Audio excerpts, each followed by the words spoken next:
Hello, hello, hello. Magandang gabi po sa inyo lahat. Nandito po muli ang lingkod sa LTV page muling nagbabalik. At muli tayong magbibigay ng ating opinion, reaction. At sabi nga ay kuro-kuro kuno, no? So, ito na. Pero bago ang lahat, shoutout muna tayo kay Kuya Bal Santos Matubang, sa Team Kalingap, at sa Team Striker. Ayan, na kung saan sabi ni ano ay anti-virus daw. ng ating katunggali na si Hasa. So, yun. Bago ang lahat, shoutout muna kay Ate Malu de Los Santos, Hayat Zamora, happy birthday. Si Sayat. Ayan, Ate Erma Galo Mix Vlog, Selena Barbosa Official, Ma'am Pixie Lixie, and Banat Bagsik, at ang inyo pong lingkod. Ayan po. So, tuloy na po tayo kung saan ay ating pakinggan itong reaksyon ni Bupil tungkol dito kay Rina. At hindi lamang po si Bupil ang nagre-reaksyon at tayo po ay marami at noon pa man ay nire-reaksyonan na natin ito tungkol nga sa pagkuha ni Melanie sa kanyang anak na nasa kalingap. At ngayon ay parang inilalako na nitong mga ito ang kanyang anak, no? Na kung saan ay makikita dito na ito sa picture ni Bupil na may ka-holding hands, magka-holding hands at medyo malapit sa harapan nitong bata, ano? So, bakit ito si Melanie ay namamayagan na ganito na ang ginagawa sa anak mo na ang anak mo ay kinakalakal na, no? Napakasagwa na. Ang sabi mo nga noon, tama naman yung sinasabi ni Bupil na kung saan ay ikaw ang mag-aalaga dito sa bata na kinuha mo sa kalingap. Na hindi mo pwedeng sabihin na wag reaksyonan, wala kayong pake, hindi, kasi ito ay nakita si Rina, na-vlog si Rina doon sa sitwasyon na talagang walang-wala yung anak mo noon na may sakit, no? So, kaya sila na-vlog. So, maraming nagmahal, maraming sumuporta, at maraming nakatutok sa kwento ng buhay ng anak mo. Dahil ang nakilala nila nag-alaga ay si Lolo Nestor at hindi siya lumaki sa pangangalaga mo. Ngayon, na alam mong pakikinabangan, nagkakapera, ay pilit mong kinuha sa kalingap dahil ang sabi mo ay marami ka pang alibay na ikaw ang mag-aalaga at bigyan ka ng pagkakataon para maalagaan mo ang anak mo. Pero anong nangyari? Kinuha mo dahil nasulsulan ka at ngayon ay hawak ka sa liig ni Ruinem. Melanie, ikaw yung nanay, no? Ikaw yung nanay. Huwag kang magpahawak, huwag kang magpauto dito kay Ruinem dahil itong babaeng ito ay saksakan ng sinungaling. Ginagamit ka lang. No, ginamit ka lang, huwag kang magpauto, kawa kayo mag-ina. Tingnan mo. Gandang gawin mo. Kunin mo lang. Hanggang masilaw doon, pinangako ni Ruinem na hanggang ngayon ay puro drawing dahil tinatarantado ka lang, niluluko ka lang ng scammer na yan, no? May saltik yan tapos ikaw magpapauto ka rin. Anak mo ang nakasalalay dito at hindi sila. Di ba? Baka pagka himan-himan, makasuhan ka pa nito, kagaya ng ginagawa ninyo, na ipapasakay nyo sa jet ski yung anak mo, ha? Na alam mong may depresya, alam mong may sakit, paano kung bigla na lamang atakihin dyan sa gitna ng dagat at nahulog, ha? Pagkahulog, tinamaan ng ilis simba ko. Na disgrasya, ha? Hindi naman tawag dalangin. Tinitingnan lang natin yung mga posibleng mangyari, no? Ano kaya sa tingin mo? Ha? Wala ka kayang pananagutan, wala ka kayang kulong dito kahit anak mo pa to, no? Dahil ang ganda ng ano mo sa kalingap na kamo ay ikaw ang magbabantay sa anak mo. Pero anong nangyari? Ha? So ituloy nga natin itong reaksyon ni Bupil, ano? Ayan, guys. Pakinggan na lang natin. Guys pa siya. Viewers, sa kung mula ako nag-reaction kay Reyna, so, kinuha mo si Reyna sa kalingap. Ang iyong pamamaalam ay ikaw ang mag-aalaga at ipagagamot. Okay, ha? Bilang ina, karapatan mo na ikaw yung mag-alaga at punan ang iyong mga pagkukulang. Hindi lingid sa kaalaman ng lahat na si Reyna ay nasa poder ni Lolo Nestor at hindi ikaw ang nag-aalaga simula ng ilang taon niya. No. Si Reyna ay na kay Lolo Nestor. Inilayo ng kalingap. Itinira kay Roda. Ha? Kahit before, ha? May mga issue. Na doon man sabi ni Lolo Nestor, ay muntik na siyang makulong.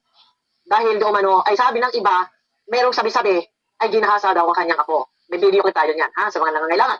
Yan yung first vlog ni Kalingap Rap kay Lolo Nestor. Hindi yan yung ating topic. Kinuha ng Kalingap si Reyna, ipinaalaga kay Roda para matutukan. Yan, ha? Yan. Para matutukan, maintindi, maasikaso si Reyna, lalo na sa pag-inom ng gamot. Ha? Nabanggit ko lang. Yung patungkol kay Lolo Nestor. Ito na. Ngayon, may mga nilalabasan ng mga picture.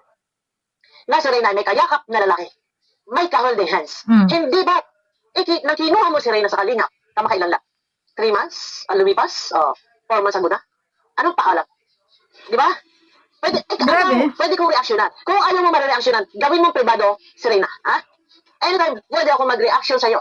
Kung ayaw mo, kunin mo si Reyna at huwag kang mag-update. Kahit kanino sa mga vlogger. Ha? Totoo yan.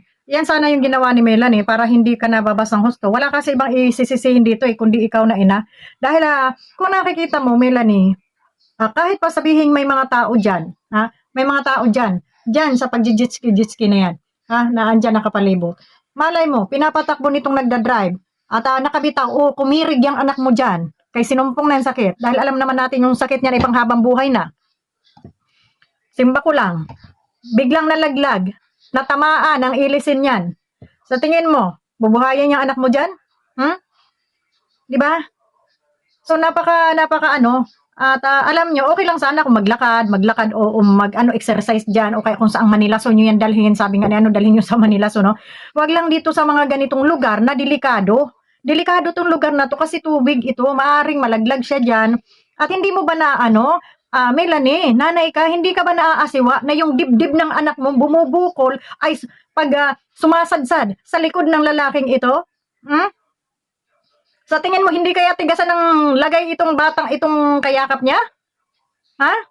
Sabihin na natin madumi yung ating pag-iisip. Pero, sa tingin nyo, hindi naman bato yung kayakap niyang yan. No?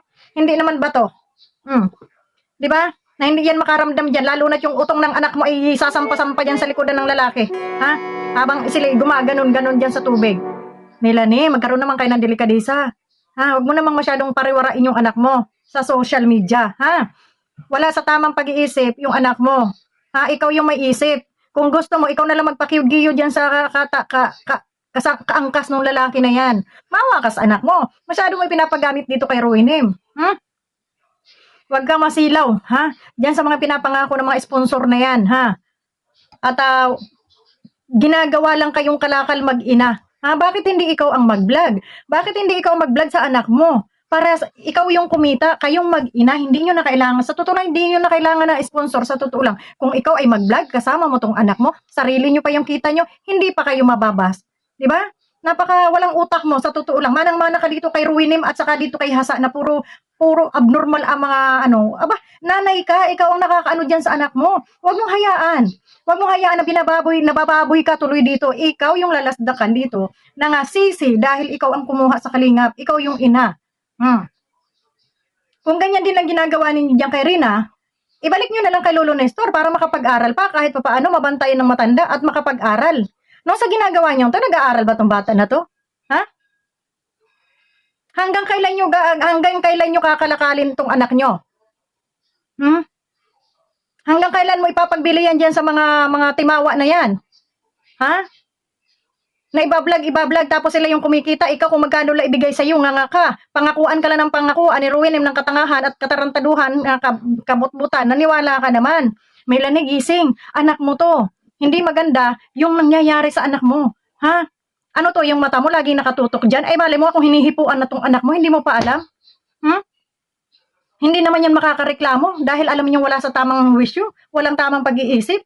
Kayo yung may mga isip, alam niyo nakakagigil kayo, nakakagalit ka, sa totoo lang kaya ka nababas. Sasabihin itong mga putang inang ito, kagaya nitong Hasa na to, nasasabihin binababoy yung ina, yung anak. Paano hindi kayo bababuyin? Ikaw yung nanay, pinapabayaan mong kalakali ng ibang tao yung anak mo. Huy, gumising ka, gaga. Dahil ang ganda ng pagkuha mo sa kalingap niyan. Sabi niyo, papapag-aralin. Aalagaan mo, anong nangyari? Kinakalakal yung anak mo. Ginagamit ng ibang tao para magkapira sila, para makapagsulisit sila. Ginagamit yung anak mo para makapaghanap sila ng kanilang madidinggoy ng mga mahuhut-hutan. Asan yung pangako? Asan na yung pangako na bahay-bahay sa'yo? Sa tingin mo, pag pinabahayan ka ba, mapupunta sa'yo yung bahay na yan, Melanie? Tuso yung mga kalaban mo, tuso yung humahawak sa liig ninyo. Ngayon pa lang, mag-isip ka na, bumitaw ka na. Bit-bitin mo anak mo, iuwi mo sa inyo. Dahil kung yung mga sponsor na yan, tutulong talaga, hindi na yan kailangan bidyuhan pa yung anak mo. Hindi na yan kailangan hingan pa ng update yung anak mo. Kung talagang sila itutulong, hingan man ng update, pero hindi nila isa sa publiko dahil pagtulong lamang ang sa kanila, hindi nyo napipilian. na kada kukuhaan ng video para lang ipadala dun sa mga nag-i-sponsor ko, no, para mai-upload sila sa kanilang mga channel para para kumita. Hindi mo na iisipin na pinagkakakitaan yung anak mo. Kung ganyan din lang ang sitwasyon, nabibigyan mo sila doon ng video, bibigyan mo sila ng update, ikaw na lang ang mag-vlog sa anak mo. Ikaw pa yung kumita. Kasi yung mga sponsor na yan, kung talagang gusto niya tumulong ng mga animal na yan, hindi na yan kailangan na hingan ka pa ng video para i-upload sa kanilang mga channel. Kagaya niya yan ni Ruwinim, na kahit picture ay pinagkakait at gusto siya yung maunang mag-a-upload. Ano sa tingin mo? Hindi ba kinakalakal yung anak mo? Hindi mo lang nahalata o mahina lang talaga yung ulo mo? Mahina lang yung pick up mo? Di mo ba naiisip? Kung talagang sila yung mag-i-sponsor at sinasabi nilang mahal yung anak mo, ibibigay sa pangangalaga mo, ikaw ang mag-alaga, ikaw ang mag-vlog. Kung mag-vlog ka man, saka lang sila mag-reaction, pwede yun. Pero yung hindi ka magbablog at ikaw ang magbibigay ng update sa kanila, ibang tao ang binabayaran nila para mag-video dyan sa anak mo, para may update sila doon, para may mga reaksyonan sila sa kanilang mga channel. Huy, gising, wag kang magpakatanga. Tinatarantado ka lang nila. No, nakakagigil. Huwag mong sabihin na hindi ka marunong mag-vlog. Kahit batang maliit ngayon, marunong mag-vlog. Di ba? Huwag kayong masyadong magpagamit sa mga taong timawa. Lalo na yung si Ruwinim at itong si Hasa at yung mga kasamahan niya, mga timawa. Huwag kayong magpagamit. Maawa ka sa anak mo. Sila yung yumayaman, sila yung kumikita. Hindi mo ba nakikita? Nag-aaway-away sila dahil sa solicit. Ilang taon na nagsusolicit si Ruwinim. Asan yung mga pangako? Inuuto ka lang, pinapangakuan ka lang ng kung ano-ano, silaw na silaw ka naman, Huwag kang magpadala sa matamis na salita ni Ruwinim dahil yung babae niyan baliw, may katok. Kagaya yan ni Hasa na may abno sa utak. So yun lang. At nakakapanggigil. Hindi ko natapusin itong video ni Bupil at kayo na po ang manood dito. Pero nakakapanggigil lang yung nakikita mo yung mga ganito. Totoo lang ko yung sinasabi ko. Ginagamit lang itong mag-inang ito, nitong mga timawa na to. Kagaya niya ni Ruwinim, ni Ruwina May at itong mga kaalyados niya. Kasi kung totoong pagtulong ang ganap nila dyan kay Rina, hindi ganyan ang gagawin nila. Na kailangan bidyuhan, kailangan dalhin sa ganito para mabidyuhan at sila ay mayroong i-update sa kanilang mga channel para kumita, para yung mga mauuto nilang sponsor ay maniwala na ganito ang ginagawa nila. Para sila ay may masusulisit. No? Ginagamit nyo lang. Klaro, ginagamit mo lang, Ruwinim, ang batang ito at itong inang ito. Palibasa na uuto mo yung ina, sinasagad-sagad ninyo ang kawalang hiyaan ninyo. May karma din kayo. Tandaan ninyo, ang Diyos hindi natutulog dyan sa mga ginagawa ninyo. So yun lamang. Maraming salamat and God bless.